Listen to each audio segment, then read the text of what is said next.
अभी ट्विटर के ऊपर और हर जगह सोशल मीडिया के ऊपर हैप्पी बर्थडे इमरान खान शुरू हो गया। 5 अक्टूबर है, इमरान खान की बर्थडे है, तो आप लोग भी विश कर सकते हैं इमरान खान को। मैं अभी डी चौक के करीब से होके आया, जो मंजर अभी इस टाइम वहाँ पे है, मतलब मैं बिल्कुल ठीक आपको बता रहा हूँ, कोई एग्जैजरेट नहीं कर रहा। एक लम्हा भी वहाँ पे खड़ा होना इस टाइम मुश्किल है, महाल है, आप नहीं खड़े हो सकते। इतना मुश्किल है उस टीयर गैस को फेस करना, आंखें जलती, आपका पूरा फेस जलता।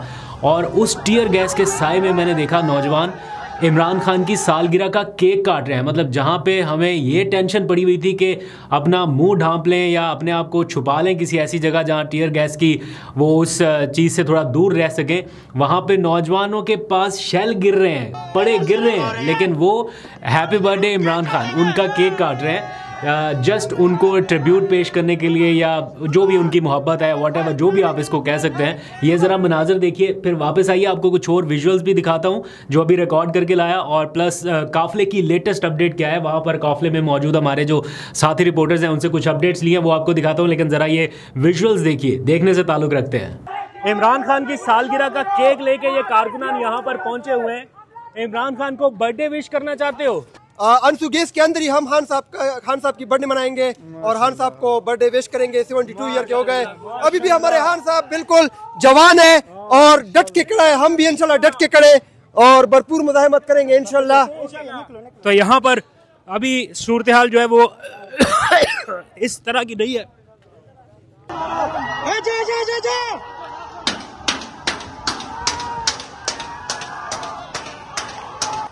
बरसा रहे हैं, वापस फेंक दिए, वहाँ पर वो सील भी आ रही है, शदीद चिल्लम शुरू हो चुकी है। पुलिस और आवाम आमने सामने हो चुकी है, शदीद चिल्लम शुरू हो चुकी है। ओह माय गॉड,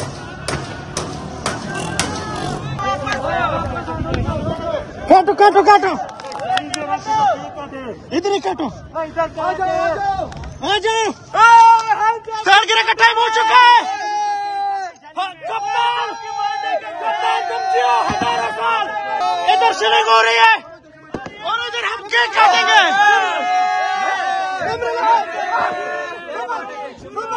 12 बज गए। ओके, साहब 72 ईयर के हैं लेकिन अभी भी जवान है। हम भी खड़े हैं, बिस्मिल्लाह।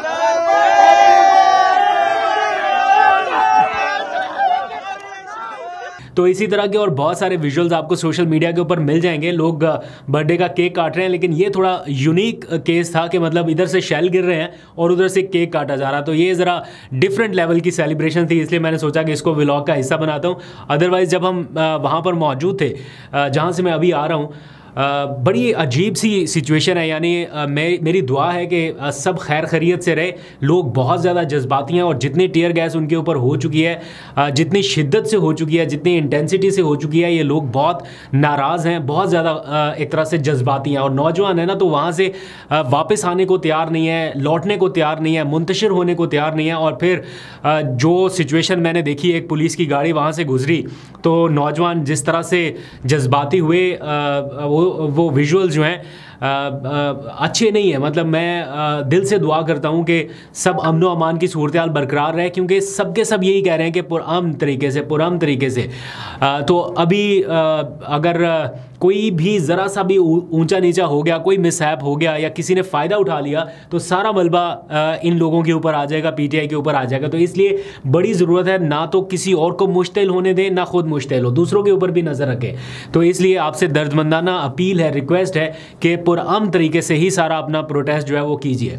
अच्छा जी, अब आ जाइए ज़रा कि अली अमीन गंडापुर का जो काफ़िला है वो कहाँ पर पहुँचा, उसकी लेटेस्ट अपडेट्स क्या हैं। तो अभी ये व्लॉग शुरू करने से पहले मैंने हमारे जो साथी रिपोर्टर हैं उमर जट, वो काफ़िले के साथ ही मूव कर रहे हैं, उनसे मैंने पूछा कि क्या प्लान है अली अमीन गंडापुर का और काफ़िले का, कि क्या वो आहिस्ता आहिस्ता आगे बढ़ने वाले हैं या फिर वो वहीं पे रुकने वाले हैं। तो पहली बात तो एक तस्दीक ये हो गई, जो पहले के व्लॉग में मैंने कहा था कि मेरे पास उसकी इन्फॉर्मेशन नहीं है, हो सकता है ऐसा हुआ हो, तो वहाँ से तस्दीक ये हुई कि हेलीकॉप्टर के ज़रिए शेलिंग हुई है उस काफ़िले के ऊपर, जो कि बड़ी अलार्मिंग सी सिचुएशन है। और फिर ये बताया गया कि झंग बातर का कोई इलाका है, एरिया, वहाँ पर उनका क़याम होगा और मुमकिन तौर पर, क्योंकि वहाँ पर आके काफ़िला अब काफ़ी स्लो हो गया और लोग ज़रा रिलैक्स होने के लिए वहाँ पर आसपास झाड़ियों में उन्होंने आग लगा लिया। वो टीयर गैस का असर कम करने की कोशिश कर रहे हैं, क्योंकि टीयर गैस में मुसलसल चलते रहना ये कोई आसान काम नहीं है। एक लम्हा जहाँ पे खड़ा होना मुश्किल हो, उसमें आपको कंटिन्यूसली चलना पड़े तो थोड़ा मुश्किल तो होगी। इसलिए वहाँ पर आसपास आग लगा के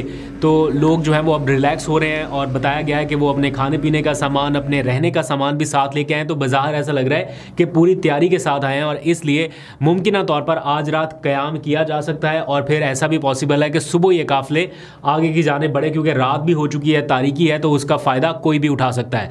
अगर ये काफ़िले सुबह निकलते हैं तो क्या इतनी देर तक डी चौक में कारकुनान मौजूद रहेंगे?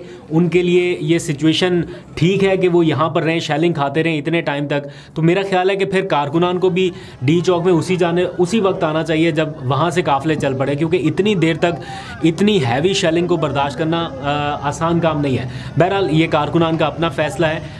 दूसरी तरफ अभी मैंने देखा अल्लामा राजा नासिर अब्बास मुत्तहिदा मजलिस वहदतुल मुस्लिमीन के जो सरबराह हैं वो डी चौक पहुँच चुके हैं और उन्होंने अपने ट्विटर पैगाम में जो लाइन लिखी है वो बड़ी दिलचस्प है। वो कहते हैं कि यहाँ का जो नेतन्याहू है उसके जाने का वक्त आ गया। पता नहीं किसको कहा है उन्होंने, लेकिन काफ़ी गुस्से में दिखाई दे रहे हैं और उन्होंने लोगों से अपील की है कि सब डी चौक पहुँचें और ला ताल्लुक़ ना रहें। आज के इस एहतजाज से अपने आप को ला ताल्लुक़ ना करें। घरों में बैठे अगर ये सोचते रहें कि बाकी लोग पहुँच जाएंगे तो हम टीवी के ऊपर या सोशल मीडिया के ऊपर देख लेंगे, तो वो कह रहे हैं कि ला ताल्लुक़ ना रहे।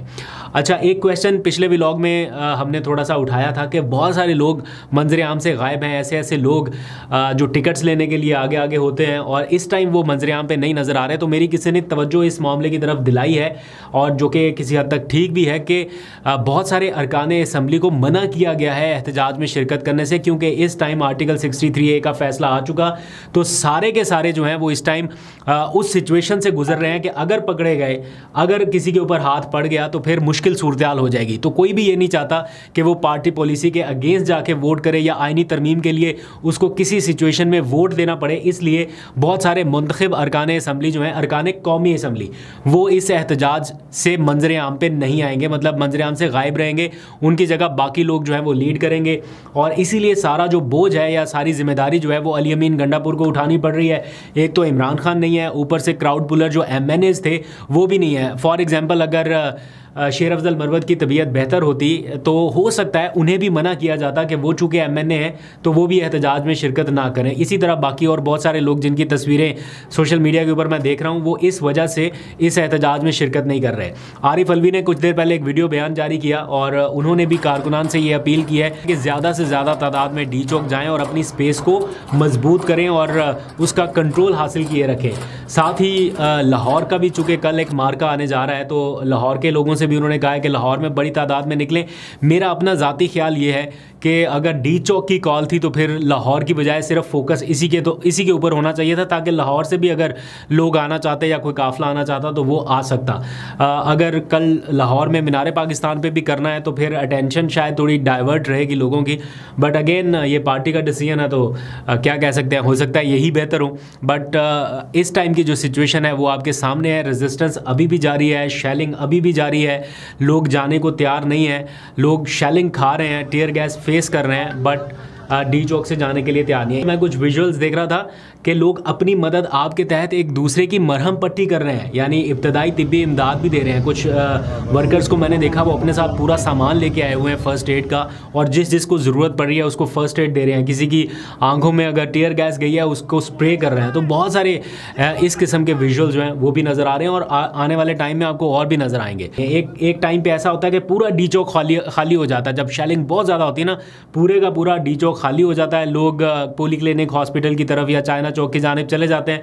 फिर जब पुलिस वाले थोड़ा थक जाते हैं, रिलैक्स होते हैं, तो फिर ये लोग काफिलों की शक्ल में आने लगते हैं। तो ये आंख मचोली का सिलसिला जो है वो वक्फे से जारी है। मोहसिन नकवी जो है वो कंट्रोल रूम का जायज़ा लेने के लिए पहुंच रहे हैं, बार बार वो देख रहे हैं कि क्या सिचुएशन है, उन्हें अपडेट किया जा रहा है। IG पुलिस जो है वो भी राउंड पे राउंड लगा रहे हैं। पाक फ़ौज को तलब कर लिया गया है इस्लामाबाद में आर्टिकल 245 के तहत, आपको पता है। फिर ये भी बताया जा रहा है कि जनाब खैबर पख्तूनख्वा में भी फ़ौज का गश्त जो है वो इस टाइम जारी है, और पीछे भी कोई गवर्नर आज की बातें हो रही हैं कोई डिफरेंट किस्म की।